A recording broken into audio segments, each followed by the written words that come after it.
Hey guys, today I'm out here in the snow and Ford has brought along the toughest competitor in this segment, the new Toyota Tacoma, for ostensibly some towing demonstrations, but let's take a look at the interior so you can see which one of these trucks might be the right truck for you.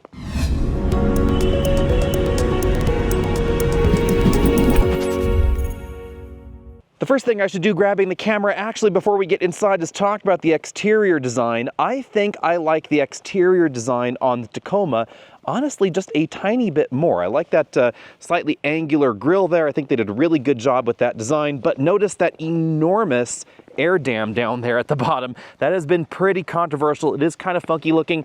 We don't find that same sort of thing over here in the Ranger. And of course, there's going to be a Ranger Raptor as well if you want an even more aggressive front end. But let's take a look at the interior on this Lariat trim. First thing you're going to notice, we get some pretty big LCDs in here. If I just go ahead and turn on this truck, this has the optional enormous center touchscreen there in the dashboard. They certainly went for kind of a mini F-150 meets the rest of the Ford lineup vibe in here, especially with this available full LCD instrument cluster. There's also an approximately 8-inch LCD instrument cluster standard. It's the smaller one. And there's an approximate 10-inch screen available right here in the middle. Here you can see the side-by-side trailer is connected to the vehicle, and that's because this has a lot of the same trailering technology that we find in the F-150, which is why they have that demo. Integrated trailer brake controller right over there. It's a well-done design. Engine start-stop button, kind of in a weird spot there. Lots of storage going on here. Dual glove box setup, one up there, one down below. Kind of weird though. This one is optional. You won't find that on the base model. Below the touchscreen, we have some relatively small climate control knobs, but you can still use them with gloves on.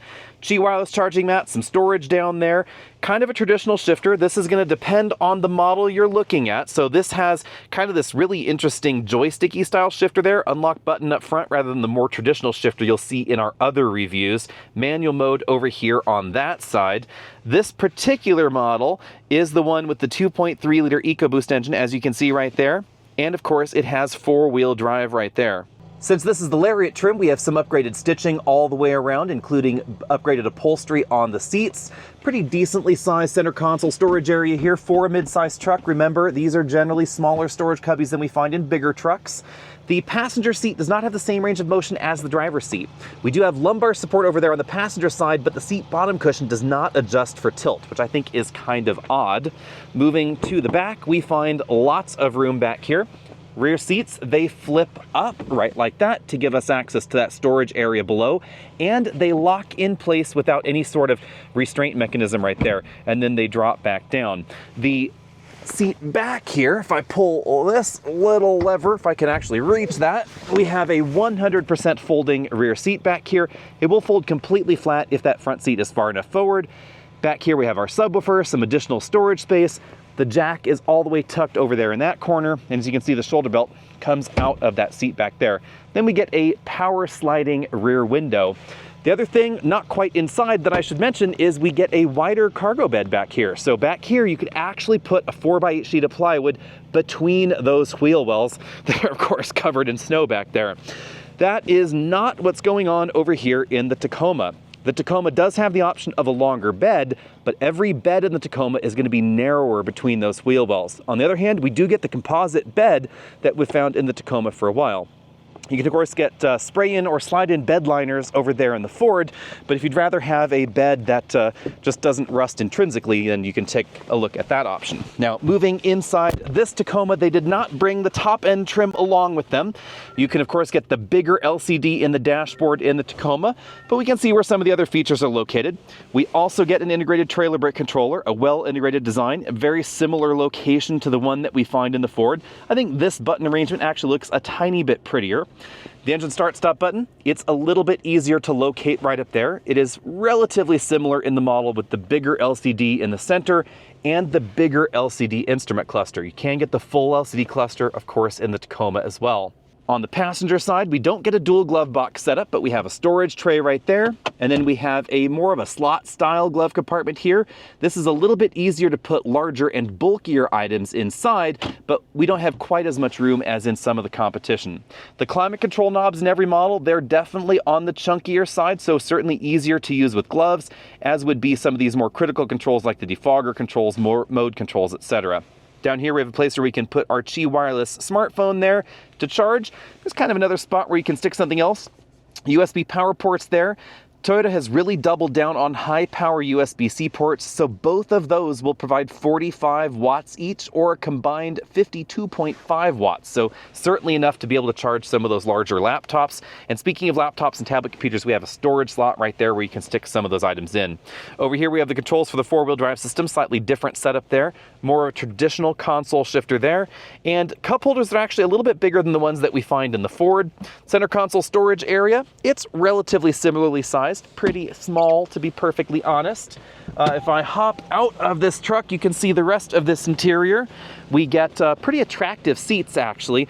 I do appreciate that we get a little bit more lateral bolstering here in these seats, and they have this attractive sort of shoulder design right there. I found the driver's seat to be a little bit more comfortable in the Ranger, but I found the passenger seat to be a bit more comfortable in this. The big thing for this generation of Tacoma is that they have really improved the driver's seating position. You're not sitting with your legs quite stuck out as far in front of you as you were before, but the seat bottom cushion is still a tiny bit closer to the ground than we find over there in the Ranger. Rear seat accommodations, honestly, very, very similar, but we have 60-40 split seats back here rather than the 100%, so that means this is going to be more cargo practical. Downside, for some reason, Toyota uses just a regular snap, just like you'd find on a coat, to keep this in position. So here's what happens. You have to lift that up, kind of difficult to do that one-handed, snap that in place, and that's just hanging out there on the fabric. So that's kind of a bummer for me. We then have a 60-40 folding rear seat back, bit more storage space going on there, and if you don't get the subwoofer, you get a bit more storage space there as well.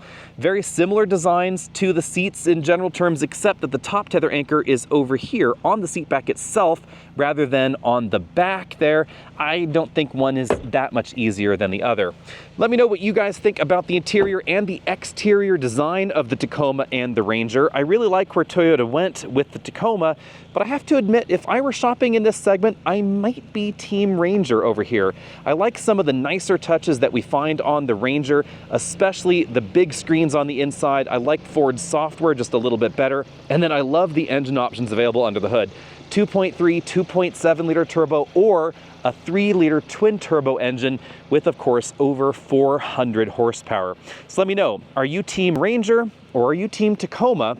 Pricing, it's honestly pretty similar when comparably equipped. They're both going to be around $34,000, $35,000 starting approximately. If you want the 2.7 liter turbo in here, you're going to find that at a lower starting price than the hybrid system that's going to be available over there in the Tacoma. As always, be sure and hit that subscribe button down there at the bottom of your screen so you can be updated on all of our latest videos, including a video review of the new 2024 Ford Ranger coming up pretty soon. And a few days after that, a video review on the new 405 horsepower Ranger Raptor. See all of you then.